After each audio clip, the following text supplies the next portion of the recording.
Hi there. Okay, so I was just reading something which triggered some thought in me, which I wanted to share with you. The runner-chaser dynamic is something which is really, or which is often spoken about in relation to twin flames.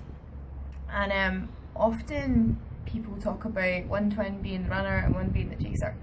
I don't think it's as black and white as that. I feel like both twins emit both behaviours at different times, and often, particularly when they're running, it's actually they're actually running from receiving what they want.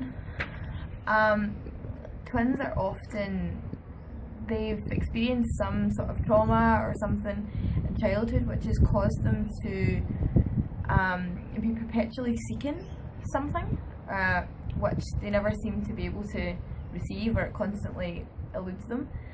And then when it shows up in front of them, they don't know how to receive it, because it's a case of the search or this perpetual chasing something is potentially over, and it's I don't know what to do with this, so you run from it. However, I just read something as well which really resonated with me in relation to this. In this book that I'm reading, it talks about unconscious attraction, and it made me think of the types of relationships that I've unconsciously kept attracting into my life, and how this is related to my running behaviour, and how it's related to my sort of child-parent relationship growing up. I'll read what it says in this book, and then I'll continue to talk about it. Okay, so the basis of the unconscious attraction is to be found in the original unresolved child-parent relationship, which the child self compulsively seeks to rectify. Because you were never able to change your parent into the warm, loving caretaker you longed for, you respond deeply to the familiar type of emotionally unavailable man whom you can try to change again through your love. And this just put a light bulb on in my head, if I'm honest. I've kept attracting relatively varying degrees of emotionally unavailable men into my life because of the child-parent relationship.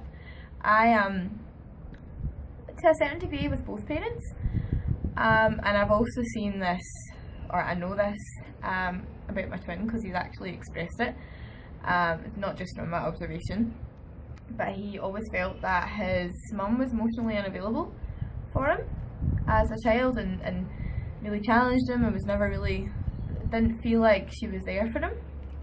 And unconsciously he's kept attracting relationships like that, where his partner hasn't been emotionally available for him, and he tries to make them emotionally available for him. And then in my situation, I've done the same thing but mirrored. I've kept being attracted to men that are emotionally unavailable for me, so men that are already in relationships or just relatively shut down in some ways, and it's been a struggle, or I've tried to help them open up rather than healing that within myself, so that I can attract a man who is already open to me. I feel like twins come into each other's lives to flag up or trigger these sort of situations, to then catalyse each other to heal them, so that they can then receive the love that the other twin's trying to give them, but they are unable to receive to start with. So that just really resonated with me, that I'm not really sure if it was my mum or my dad, but I feel like it was both to a certain degree, that I tried to make them, and I feel like I've always, my dad was just absent in my life for a long time, but I feel like with my mum, I've always been trying to get her to be more emotionally expressive with me and more like emotionally present. I've always felt I don't even think she's aware of it, but a level of like guardedness to really letting me in. And yeah, I felt like I've kept trying to like almost break it open to try and receive that from her, and like it's been like to no avail.